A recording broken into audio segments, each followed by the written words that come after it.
Well, welcome to the Friday Bubble. Today is all about Bollinger, and they've released the third in their series of the PN label. So the first two, 15 and 16, were released from Verzenay as the majority of the fruit. We've now got one starting with TX. So TX is Tauxières, a village that doesn't get talked about very much. It's a very highly rated village, and it's just it's just a little bit across from High and right next to Boozy.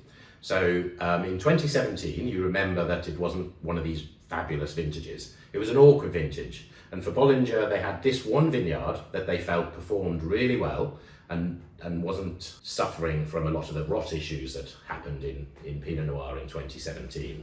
So all Pinot Noir and half of it's barrel fermented. So there's some really interesting dynamics going on here. I was lucky enough a few weeks ago to go and visit the Tauxières vineyard. Bollinger own quite a lot of hectares in Tauxières, and they dug some soil pits for us. So we're very lucky to be able to see where the chalk was, because chalk is, I think, a really interesting fact that we don't talk about often enough. But in Tauxières, in the mid-slope, the chalk was really quite near the top. So we about 50 centimetres of topsoil straight into the chalk. A little bit lower down, and the chalk was a bit deeper. At the lower part of the slope, there was no chalk. It was sort of the clay and silex mixture. And we tasted the wines from these different plots. The ones from the mid-slope had this incredible chalk character. You could see it. It was really obvious, really tight, constricted sort of wines. The mid-slope was a nice mixture, slightly richer fruit and some of that nice mineral character. The wines from the bottom lower slope, where there wasn't chalk, were incredibly rich, but perhaps lacking that mineral element. Now, they were the three things we tasted, Essi, as sort of components. Yeah. 51% is from that part of Bollinger's vineyard. So it's a big chunk of this. What are you? Yeah, I mean, it's I've been a bit impatient and wanted to smell already, because I couldn't be at the release of this wine, so I've never tasted it before, and I have liked the previous editions they've done. Very surprising, as you already said, to see the TX, the Tauxières, on the label already. But I really love, already on the nose, I love the fruit expression. There certainly isn't any of the 17 character on the nose.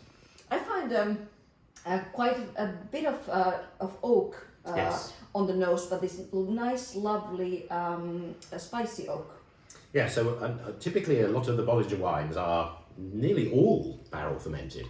So this is just 50%, and I think that's quite a nice sort of balance they've struck in the blending, because it's got the toasty notes, and yet there's such weight of fruit. Yeah, I love the energy on the palate. There's a lot of tension there, a lovely freshness. Yeah, what I like about actually what they're doing with the PN series is that these are quite the antithesis to the regular style of Bollinger, which is really on the winey, rich, spicy side. And this, to me, is really lively and has beautiful lightness, even if there is that beautiful fruit intensity there. One of the really interesting things, if you don't know much about Bollinger, is in their special cuvée, their non-vintage, there's a good percentage of these magnums that they keep, the reserve wines. It's one of the few wineries that keeps a percentage of their reserve wines in magnums. In this, I was just looking for the percentage and I can't find it.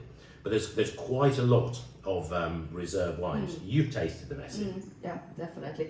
Yes, the beautiful reserve wines, aged long in the magnums, getting that extra spiciness, that richness, that intensity.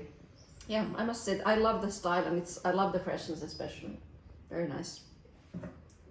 We haven't got it here today, but it does come in both sizes. So we're tasting the 75. It comes in Magnum. We haven't got a bottle. It's just shipping to us at the moment. But I wanted you to taste this and for you to tell us a little bit about it. It's relatively low, light dosage. It's at 7 grams. Yeah. How do you feel about the sort of texture in this, Essi? Yeah, really, as I said, I love the tension, especially on this wine. It's very, very full of energy, vitality. lightness. It's super refreshing and has this feeling of transparency to it. So this is mainly 2017, and the reserve wines take you back to 2006. So it's it's got lots of ingredients, and I think that's the glass full of fruit that we're all seeing. Yeah. Another great new champagne. Cheers, Essi. Cheers.